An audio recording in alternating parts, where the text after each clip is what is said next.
అదే ఒకవేళ రోగాలు ఎందుకున్నాయి భూమి మీద అంటే మనుషుల యొక్క పాపాల వలన అని రాయబడింది బైబిల్లో. హల్లెలూయా. ఎందుకంటే మనుషులు చేసే పాపాలు, మనుషులకు వచ్చే గర్వాలు, మనుషులకు వచ్చే అసూయలు, మనుషులకు వచ్చే ప్రతి విధమైనటువంటి ఈ జబ్బులు ఏవైతే అంతరంగ జబ్బులు ఉంటాయో అవి బయటపడుతుంటాయి అంట శరీరంలో నుంచి. హల్లెలూయా.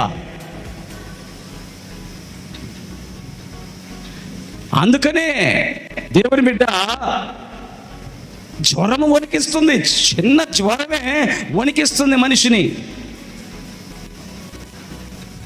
చిన్న జ్వరానికి ఎందుకు భయపడిపోతారంటే వారు దేవుని వాక్యాన్ని ఎగతాళి చేస్తారు, దేవుని సేవకుల్ని ఎగతాళి చేస్తారు, దేవుని యొక్క మందిరాన్ని ఎగతాళి చేస్తారు. కాబట్టి జ్వరం వచ్చింది భయపడుతున్నారు. హాస్పిటల్లో తగ్గితే భయపడరుగా, తగ్గట్లా. హల్లెలూయా. ఏం చేయట్లా చెప్పండి, ఏం చేయట్లా? తగ్గితే భయం ఏముంది?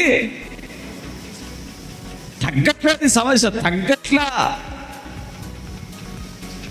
తగ్గకపోయేసరికి ఏమవుతుంది? ఇప్పుడు ఆ జ్వరం దేని వల్ల వచ్చింది అంటే దేవుని వాక్యాలు అంటున్నాయి, దయ్యములు పట్టి. హల్లెలూయా. దయ్యములు పట్టి జ్వరం వచ్చినా, దయ్యములు పట్టి మొచ్చొచ్చినా, దయ్యములు పట్టి పక్షవాతం వచ్చినా, దయ్యములు పట్టి నడుము నొప్పి వచ్చినా, దయ్యములు పట్టి ఛాతీ నొప్పి వచ్చినా, దయ్యములు పట్టి తలనొప్పి వచ్చినా, ఇవన్నీ తగ్గాలంటే ఎక్కడికి వస్తే తగ్గుతాయి? హల్లెలూయా. ఏం చేస్తే తగ్గుతాయి? ప్రార్థన వలనే దయ్యములు వదిలిపోతే ఆ బిడ్డలకు స్వస్థత కలుగుతుంది. గట్టిగా చప్పట్లు కొట్టండి, గట్టిగా దేవునికి స్తోత్రములు కలుగునుగాక. హల్లెలూయా. అందుకనే నువ్వు ఏ విధమైన ఇది అసాధ్యమనే సమస్యతో దేవుడి మందిరానికి వచ్చావా?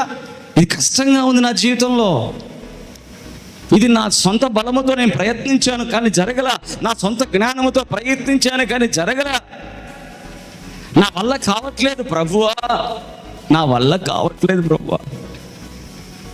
చిన్నపిల్లలు చూడండి, వాళ్ళకి ఏదైనా చేత కాకపోతే, అమ్మా నాకు ఇది రావట్లేదమ్మా, నాన్న నాకు ఇది రావట్లేదు నాన్న, అన్నయ్య నాకు ఇది చేత కావట్లేదు అన్నయ్య అని వారికి చేతగాని వెంటనే ఎవరికి చెప్తారు?